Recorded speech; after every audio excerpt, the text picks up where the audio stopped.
Hello, welcome to my channel. আমি কতগুলো বিয়ের কার্ড পেয়েছিলাম। বিয়ের কার্ডগুলো এতটাই সুন্দর ছিল যেটাকে আমি নষ্ট করতে চাইছিলাম না। বিয়ের কার্ডটাকে আর কিভাবে ব্যবহার করা যায় সেটা ভাবতে ভাবতে মাথায় বুদ্ধি এলো, এটাকে আমি চ্যানেল বিয়ের ফটো ফ্রেম বানাবো।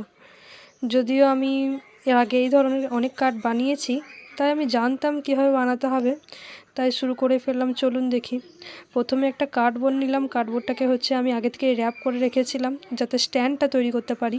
পিছনের দিকে একটা র্যাপ করে একটা কাগজ বেরিয়েছিল, আর এটাকে যাতে লেন্থটা একটু হেলে থাকে সেজন্য একটা কার্ড নিয়েছিলাম, 4 ভাগে ভাগ করে নিয়ে তারপরে এটাকে বসিয়ে দেখছিলাম যে এটা ঠিকঠাক হবে কিনা। আর হ্যাঁ, ফটো ফ্রেমে যদি কার্ডে আমরা বানাতে চাই, প্রথমেই নিচের দিকে একদম বসাতে হবে। ফটো ফ্রেমের নিচের দিকে বসিয়ে তারপরে আমি এটা একটা ফোল্ড বেশি করে ফেলেছিলাম, তো যদিও পরে অসুবিধা হয়েছিল, তেমন কোনো অসুবিধা হয়নি। আমি একটা ফোল্ডের সাথে আরেকটা ফোল্ড তখন জুড়ে দিয়েছিলাম।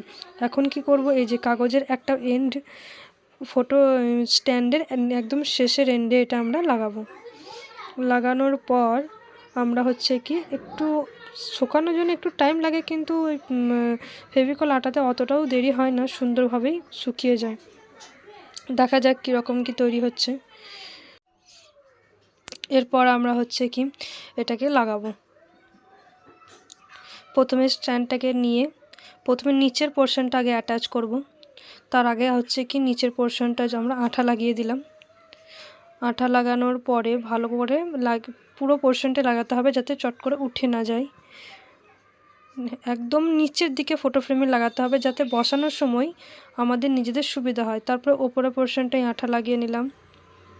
আটা লাগানোর পরে এটাকেও ভালো করে পুরোটাই লাগিয়ে নেব, যাতে আটাটা পুরোটাই ভালো করে বোর্ডের সাথে এঁটে যায়, কোনো পেপার যাতে উঠে না যায় চট করে। হয়ে গেছে অলমোস্ট লাগানো। দেখা যাক কেমন হলো।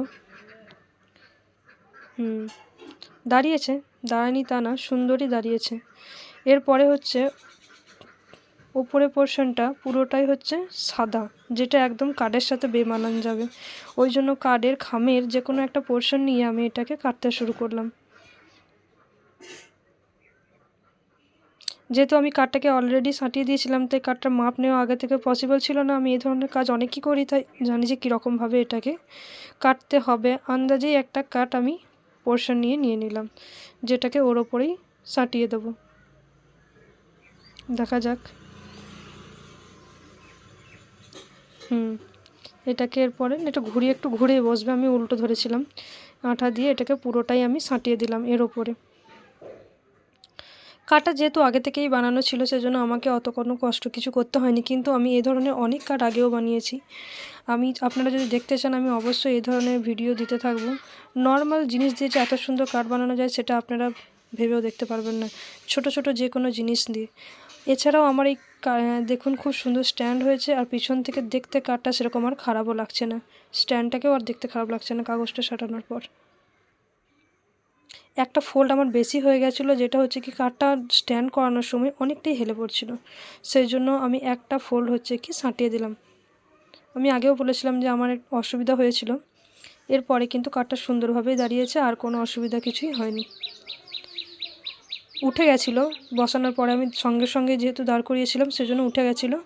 এরপরে আর সমস্যা কিছু হয়নি। রোদে ছিলাম যেহেতু, শুকিয়েও গেছে, নতুন সেজন্য ভয়েস ওভার দিতেও আমার একটু সমস্যা হচ্ছে। আশা করি পরপর এটা অভ্যেসে দাঁড়িয়ে যাবে আমার। দেখুন সুন্দর একটা ফটো ফ্রেম বানিয়ে ফেলেছিলাম। আপনারা হয়তো কোশ্চেন করতেই পারেন যে ফটোটা কী করে ঢুকবে। ওর পিছনে একটা লেয়ার ছিল যেটাতে সহজেই একটু আঠা ছাড়িয়ে দেওয়ার পরেই ঢুকে গেছিলো। এবার দেখুন সুন্দর ফটো ফ্রেমটা দাঁড়িয়ে গেছে। অলরেডি ফটো ফ্রেম হয়ে গেছে আমার।